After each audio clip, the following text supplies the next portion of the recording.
नमस्कार मित्रों, आज हम आधुनिक हिंदी साहित्य के जनक, father of modern Hindi literature, Bharatendu Harishchandra के व्यक्तित्व, कृतित्व और योगदान का अध्ययन करेंगे। भारतेंदु केवल कवि नहीं थे, बल्कि वे एक पत्रकार, नाटककार, समाज सुधारक और राष्ट्रीय चेतना के अग्रदूत, शुरुआत करने वाले भी थे। इस व्याख्यान में हम उनके भक्तिपरक काव्य, श्रृंगारपरक काव्य, राजभक्ति, राष्ट्रभक्ति और आधुनिक हिंदी साहित्य में उनके योगदान को समझेंगे। आधुनिक हिंदी कविता की शुरुआत। भारतेंदु को समझने से पहले हमें यह जानना होगा कि उनके पहले हिंदी साहित्य की स्थिति कैसी थी। भारतेंदु से पहले रीतिकाल था। उस समय की कविता रूढ़िबद्ध अर्थात पुरानी परंपराओं में बंधी हुई और श्रृंगार प्रधान थी। अधिकांश कविताएं राजा महाराजाओं और सामंत वर्ग यानी जो जमींदार थे उनको खुश करने के लिए लिखी जाती थी। सामाजिक समस्याएं, राष्ट्रीय भावना और जन जीवन की वास्तविकता साहित्य में बहुत कम दिखाई देती थी। लेकिन 19वीं शताब्दी में परिस्थितियां बदलने लगी और आधुनिक हिंदी कविता का जन्म हुआ। ऐतिहासिक और साहित्यिक पृष्ठभूमि। 19वीं शताब्दी भारत के इतिहास का महत्वपूर्ण समय था। ईस्ट इंडिया कंपनी ने भारत में अपना शासन स्थापित कर लिया था। 1857 का विद्रोह भारतीयों की राष्ट्रीय चेतना अर्थात देश के प्रति जागरूकता का प्रतीक बना। इसके बाद साहित्य में भी परिवर्तन आया। अब कवि केवल दरबारों के लिए नहीं बल्कि आम जनता के लिए भी लिखने लगे। साहित्य का उद्देश्य केवल मनोरंजन नहीं बल्कि समाज को जागरूक करना भी बन गया था। भारतेंदु हरिश्चंद्र आधुनिक हिंदी साहित्य के अग्रदूत, शुरुआत करने वाले माने जाते हैं। उन्होंने कविता, नाटक, निबंध, पत्रकारिता के माध्यम से समाज को जागरूक किया। उन्होंने साहित्य और समाज के संबंध को नई दिशा दी। उनका मानना था कि साहित्य समाज का दर्पण अर्थात मिरर होना चाहिए। इसीलिए उन्होंने सामाजिक बुराइयों, अंधविश्वासों और राष्ट्रीय समस्याओं को अपनी रचनाओं का विषय बनाया। काव्य संरचना और विषय वस्तु। भारतेंदु ने लगभग 70 काव्य ग्रंथों की रचना की। उनकी कविताओं में भक्ति, प्रेम, सौंदर्य और श्रृंगार का समावेश मिलता है। वे परंपरा का सम्मान करते हैं, लेकिन समय के अनुसार उसमें परिवर्तन भी करते हैं। भाषा के क्षेत्र में उनका योगदान विशेष है। उन्होंने प्रोज में खड़ी बोली और पद्य या अर्थात पोएट्री में ब्रज भाषा का प्रयोग किया।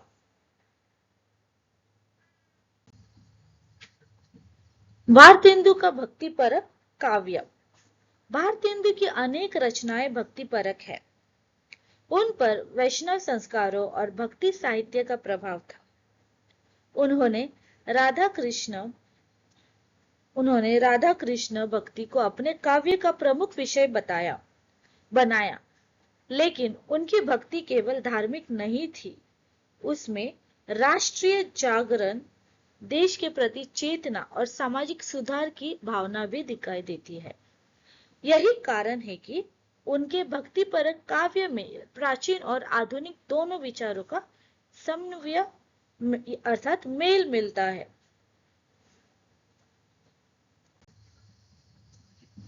भारतेंदु का भक्तिपरक काव्य और नवजागरण। भक्त सर्वस्व, जो राधा कृष्ण के चरणों का वर्णन इस कविता में उन्होंने किया है। वैशाख महात्म्य, वैशाख स्नान की महिमा उन्होंने इस कविता से बताई है। और उनकी कुछ लीला काव्य जो है प्रेम मालिका, दैन्य प्रलाप आदि आदि में राधा कृष्ण के प्रेम और सौंदर्य का चित्रण उन्होंने बखूबी किया है। वे सगुण भक्ति अर्थात रूप वाले भगवान की भक्ति परंपरा के अनुयायी थे, लेकिन साथ ही उन्होंने धार्मिक अंधविश्वास और रूढ़ियों का विरोध भी किया। सामाजिक और धार्मिक नवजागरण, बंगाल का प्रभाव, 19वीं शताब्दी के नवजागरण का गहरा असर भारतेंदु के कृतित्व पर पड़ा। सुधारवादी दृष्टिकोण, जैसे मैंने अभी कहा, वो धार्मिक अंधविश्वास, कुरीतियों, रूढ़ियों का कड़ा विरोध उन्होंने अपनी कविताओं में किया है। व्यक्तिगत संपर्क, प्रमुख सुधारवादी नेताओं के साथ उनके निकट संबंध थे। अद्वैतवाद का खंडन, अद्वैतवाद अर्थात सब कुछ एक ही परम सत्य है, भारतीय दर्शन का महत्वपूर्ण सिद्धांत है।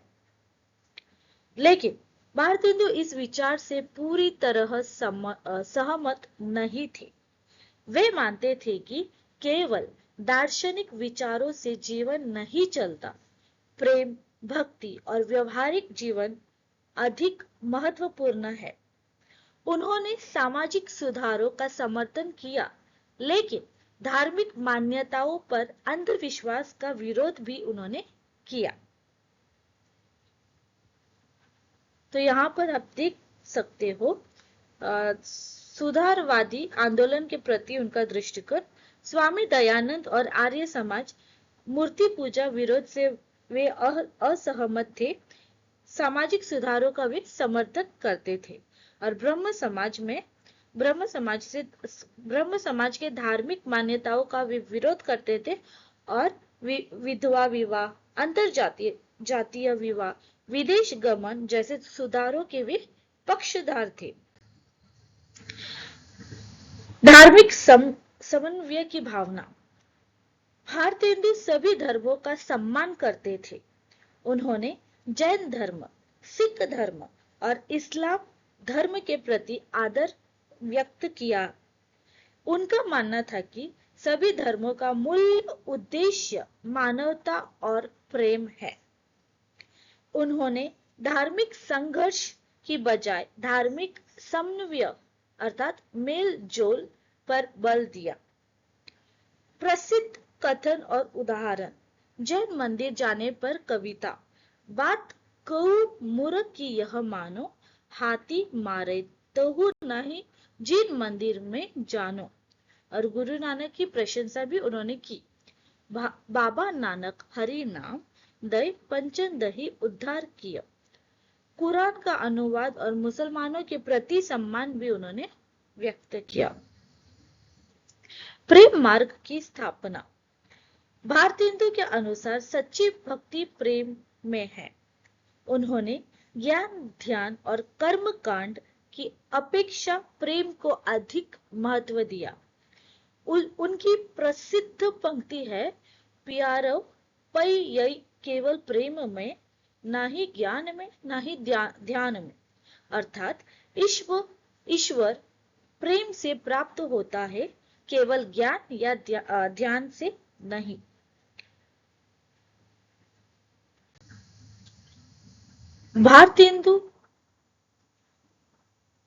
भारतेंदु ने भक्ति के साथ साथ प्रेम और सौंदर्य पर भी रचनाएं लिखी।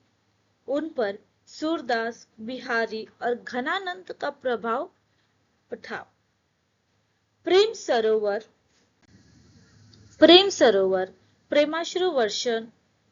प्रेमाश्रु वर्षन, देवी छद्म लीला, वसंत होली, प्रेम तरंग, इन रचनाओं में प्रेम, सौंदर्य, विरह मिलन एवं ऋतु चित्रण देखने को मिलता है।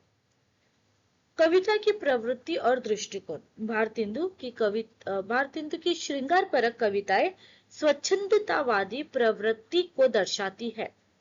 उनका प्रेम केवल भौतिक या दरबारी नहीं बल्कि जीवंत, आत्मिक और सामाजिक यथार्थ से जुड़ा हुआ है। इन कविताओं में व्यक्तिगत अनुभव की भी झलक मिलती है। भारतेंदु ने प्रेम का दार्शनिक दृष्टिकोण भी अपने कविता से दिखाया। जैसे प्रेम सरोवर में प्रेम को गंभीर, सूक्ष्म और कठिन मार्ग बताया गया है। प्रेम कठिन सब में सदा नित एक रस भरपूर। ऋतु चित्रण और राधा कृष्ण।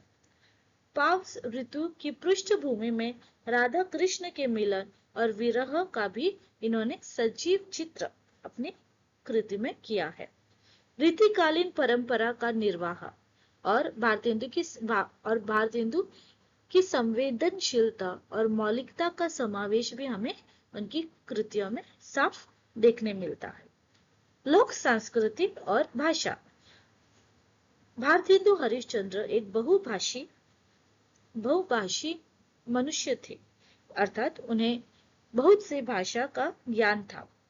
जैसे राजस्थानी, पंजाबी, गुजराती और उर्दू का समन्वय अर्थात, और इसके अलावा भी बहुत सारे भाषा का ज्ञान उन्हें था।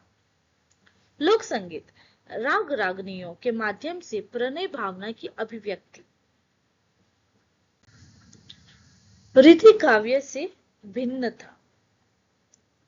भारतेंदु की कविताएं राजा महाराजा की स्तुति से मुक्त है, अर्थात वो अपने कृतियों में सिर्फ राजा महाराजा की गौरव गाथा नहीं गाते थे, उसके अलावा भी बहुत कुछ उन्होंने अपनी कविताओं में बताया है। उन्होंने प्रेम और श्रृंगार को जनजीवन, लोक भावना और सामाजिक यथार्थ से जोड़ा।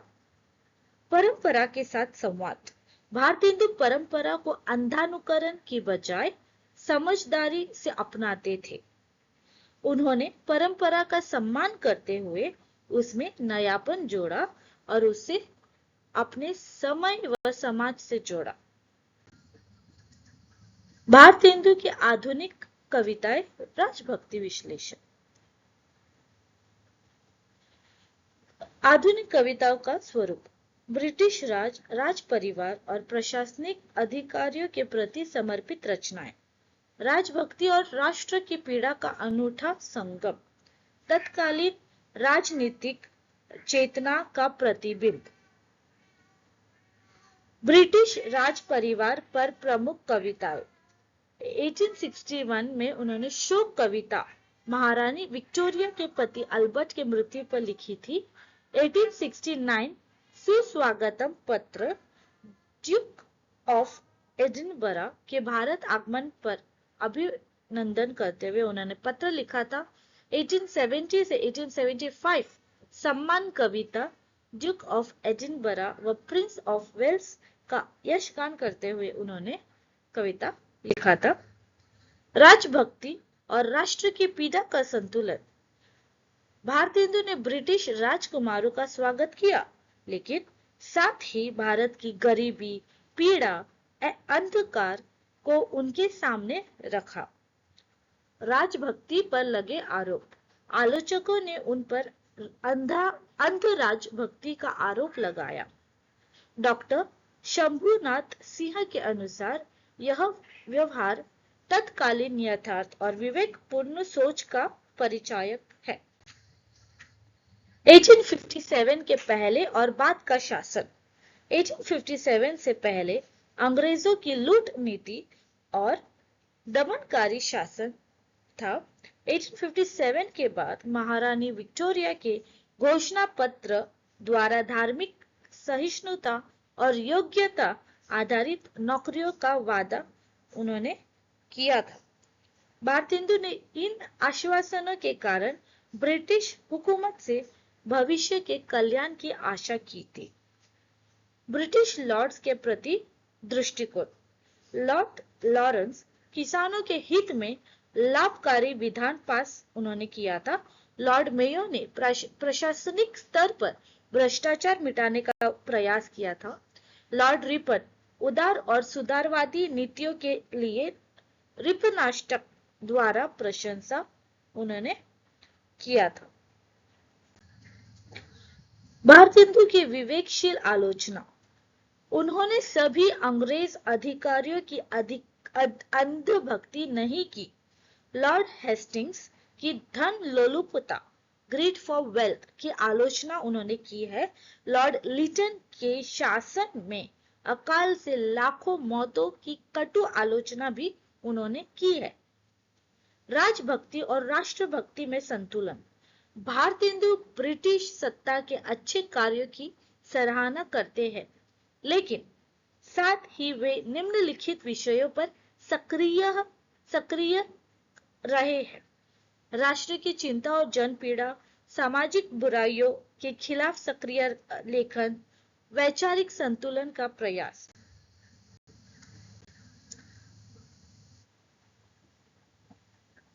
भारतेंदु की राजभक्ति से राष्ट्रभक्ति की ओर यात्रा। प्रारंभिक राजनीतिक दृष्टिकोण 1858 से 1881 महारानी विक्टोरिया को जनता के हित रक्षक वे मानते थे। जनता की पीड़ा को ब्रिटिश राजकुमारों के माध्यम से महारानी तक पहुंचाने का उन्होंने प्रयास किया।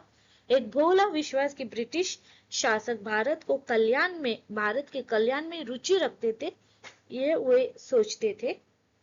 राष्ट्रभक्ति की विशेषता। डॉक्टर शिव कुमार मिश्र के अनुसार देशा की पीड़ी, शोक और अवसाद, देशोद्धार की चिंता, परंपरा पर गर्व और राष्ट्रीय असीमता की खोज, पराधीनता से मुक्ति की आकांक्षा, लेकिन यह सब ब्रिटिश संरक्षण में संभव मानते थे।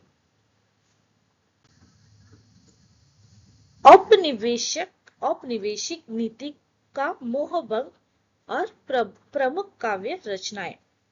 औपनिवेशिक नीति का मोहभंग 1881 के बाद ब्रिटिश सुधारवादी नीतियों की सच्चाई समझ में आने लगी।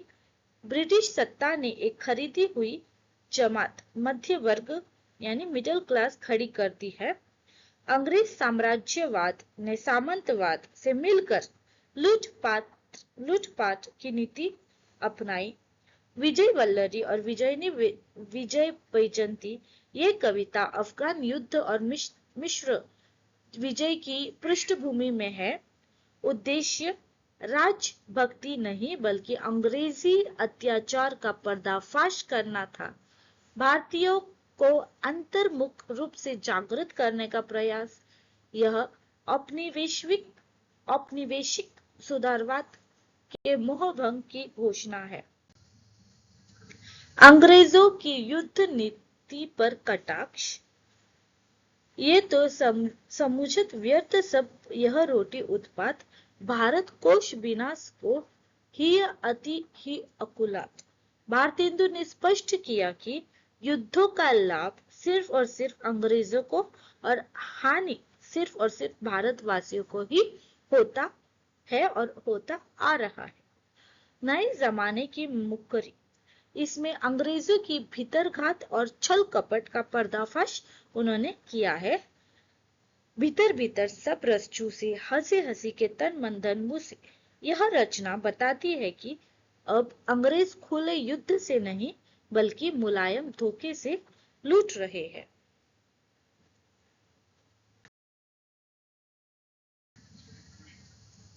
यदि हम भारतेंदु हरिश्चंद्र के संपूर्ण साहित्य का मूल्यांकन करें तो हम पाते हैं कि वे केवल कवि नहीं थे, वे समाज सुधारक, पत्रकार, नाटककार और राष्ट्रीय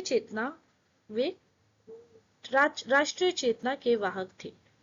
उन्होंने भक्ति को आधुनिक चेतना से जोड़ा, श्रृंगार को जनजीवन से जोड़ा और राजभक्ति से राष्ट्रभक्ति तक की यात्रा को अपने साहित्य में अभिव्यक्त किया।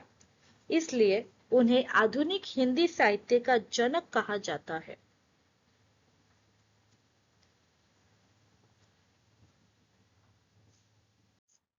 धन्यवाद।